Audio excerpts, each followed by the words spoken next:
What's up, YouTube? Welcome back for another YouTube video. Today we got mid-season award prediction video. So we're halfway through the season, almost knocked over everything. We're halfway through the season, so might as well go ahead and give my prediction on who's gonna win awards such as MVP, Offensive Player of the Year, Defensive Player of the Year, Coach of the Year, and Comeback Player of the Year. So with all that said, let's get started. So how we're gonna do this is pretty much we're gonna start off from the bottom going all the way to the top. So we'll start with Comeback Player of the Year and then move our way up to our last one, which is our MVP prediction. So halfway through the season, it's going by pretty fast, I'll say. I feel like we have a good read on the teams. They kind of shown who they are now. And yeah. So starting off, we've got our Comeback Player of the Year. My prediction for that one is Tua Tagovailoa. So I got Tua in this one because last year everyone kind of wrote him off because everyone called him injury prone and he should retire because of the concussions. And granted, they were pretty bad concussions, but he missed a ton of time because of those poor injuries right there. And this year, he's shown that he's more durable. He put on some weight, he came back, and he's having a significant impact on the team right now. Last year, you saw when he didn't play, the Dolphins were pretty much a mess. They were still winning some games, but they couldn't beat the elite teams. But you can kind of say that right now too, even with Tua. So I got Tua. I feel like he's made the most impact. Other candidates for this award is of course Damar Hamlin. Of course, he came back after suffering a cardiac arrest on the field, which is pretty insane, pretty amazing that he's able to come back.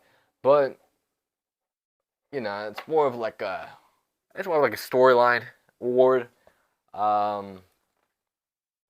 Yeah, I don't know. He's not even he doesn't play much. I feel like comebacks should be given to someone that either missed a year or someone at least that plays consistently. But I understand the whole Damar Hamlin situation, so I wouldn't be surprised or would even care if he even won it. But for my pick, I got Tua. Moving on, we got Coach of the Year. My candidate for Coach of the Year is Mike McDaniels, and I know I got the Dolphins hat. I'm a Dolphins fan. I got two Dolphins here for two awards so far. But I feel like it makes the most sense. Mike McDaniel has been able to get the Dolphins to their best start ever since 2002, I believe. So even there, it's a pretty significant improvement, especially from the last couple of years. The way he's incorporated motion in his scheme is something that other teams try to copy off of. And it's for Coach of the Year. I think you gotta have a huge impact on the team. The way you kind of change the game a bit. He kind of changed it up by having all that motion, lining up Tyreek and line as tight end, and then just have him moving on, getting his speed right away. I like his offensive play calling at times. I feel like he's a good leader. He's a young coach. And he's one on the news a lot, so it's more press, more attention. He's getting more likely to win Coach of the Year. Other candidates I like for this one, Dan Campbell. I love Dan Campbell as a coach. I feel like he can get the most out of his players. He's the one that brings the best out of his players as well. So I can see him winning Coach of the Year, especially the way the Lions are playing right now. They're playing pretty significantly well, a lot better than last year. And he's just riding the wave.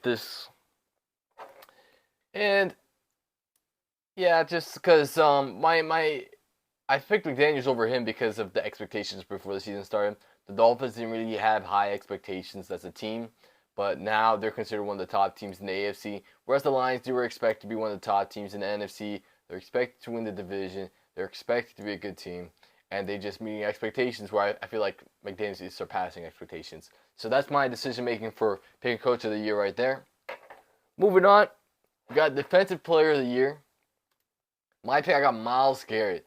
Now you can go multiple different ways with this one. I feel like there's probably 4 or 5 guys you can go with this.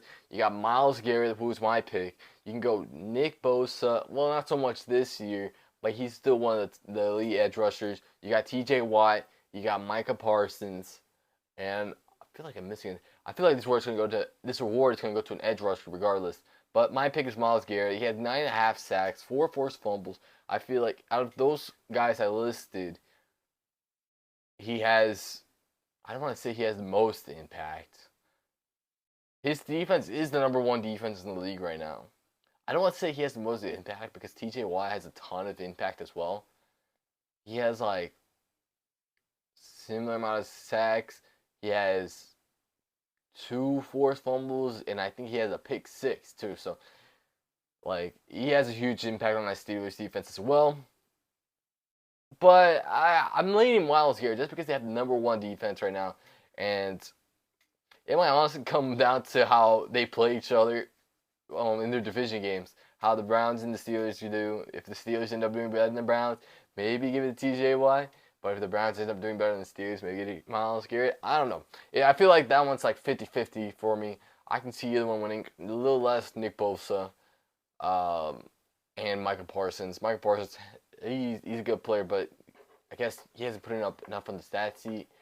But I can't really blame him either because Trevon Diggs went out. He got out early in the season, so he has less help in the back end. So I'm gonna stick with Myles Garrett. He's been a beast. I love the tape they've been showing out of him. He's a pretty smart player too. I like what he did against the Titans, where he knows there's 2 players following him. So on the Titans, and they'll follow him. He'll move from one side of the field to the other, and those 2 players just follow. And he kept doing that until the game clock ran out. So he's a smart player as well. Athletic freak, crazy good edge rusher. Moving on, we got Offensive Player of the Year. For Offensive Player of the Year, I got Tyreek Hill. And how can you not have Tyreek Hill? You know, he's on pace for almost 2,000 receiving yards. He's having a historic season so far. I think like through 8 games, he's one of the fastest to get to 1,000 yards so far. That's like in this modern era. I think everyone else is from like 1960s and earlier. So with that, he's putting historic numbers. He's on pace for 2,000, and he's honestly a game changer for the Dolphins. If the Dolphins didn't have Tyreek Hill, they wouldn't be as great of a team as they are right now. So I got Tyreek Hill. Other players you can consider for Offensive Player of the Year, of course, Christian McCaffrey. He's a difference maker for that 49ers team as well. I think that's it. Maybe A.J. Brown. He's having a hell of a season too, but Tyreek Hill, he's the better receiver so far this season. He's the wide receiver 1. Christian McCaffrey. Tyreek Hill and Christian McCaffrey, they're the top in their positions. But Tyreek Hill is the one that's having the historic season, and I feel like the team relies on him most. Whereas the 49ers, they do rely on Christian McCaffrey a ton. But you see how they do without Trent Williams and Deebo Samuel. Not to say they're not a good team without them, but he started losing to those really good teams. Which, you know, granted, the Dolphins haven't been a good team yet, so there's a counter argument right there. Moving on, last one, we got MVP. So MVP, this one was a hard one. The favorites right now is between Patrick Mahomes, Jalen Hurts, and Tua Tagovailoa. Now, I'm not going with Tua because if MVP was a positionless award, I would have given it to Tyreek Hill or CMC, but it's not, so it's going to go to a quarterback, of course. I'm not going to give it to Patrick Mahomes. This is probably one of the bottom half of the seasons he's played so far in his career. He's played better before, and he's just not reaching up to his standards right now. Even though it is a good season, they are 7-2. They did lose to the Broncos. He had a poor game there, but he did have the flu. But still, I don't see them giving him this award. And then you got Jalen Hurts. Jalen Hurts is playing well. He's playing really good. But I feel like if it was a time for him to win MVP, he would have won last year. I was surprised he didn't win it last year. He's killing it so far more in the air, less on the ground, and his team is doing pretty well. So he's 8-1. So I can definitely see him going with Jalen Hurts. But I decided to go a different route than those 3.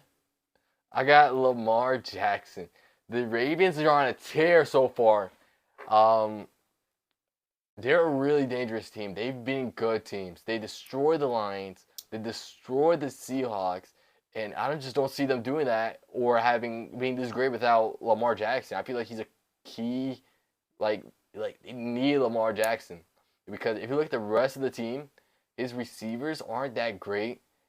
Zay Flower, he's still a rookie. He's playing pretty well, but he's still rookie. He's still trying to fit in the role. Yeah, they got Odell Beckham Jr., but he's not having too much of an impact.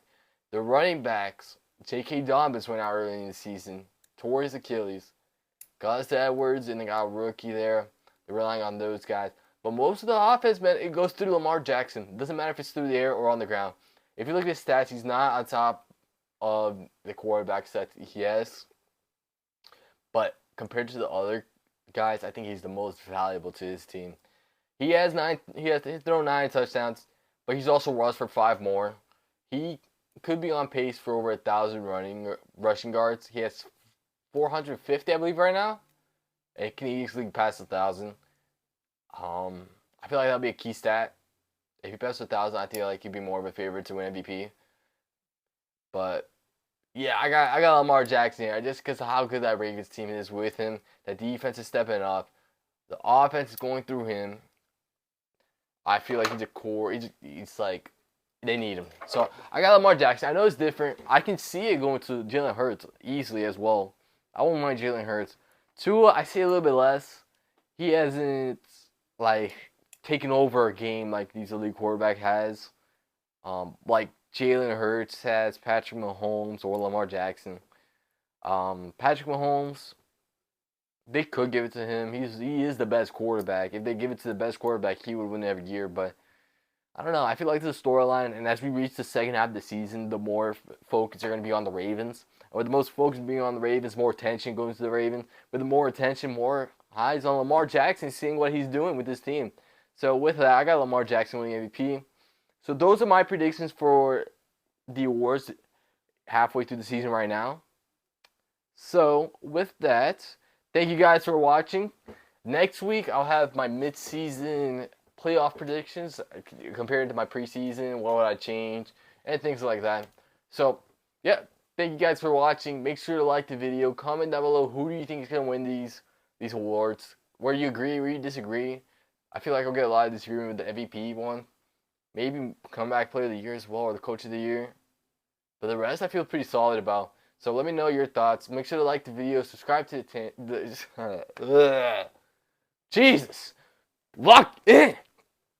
Subscribe to the channel. Like the video. Thank you guys for watching. I'll catch you next time. Peace.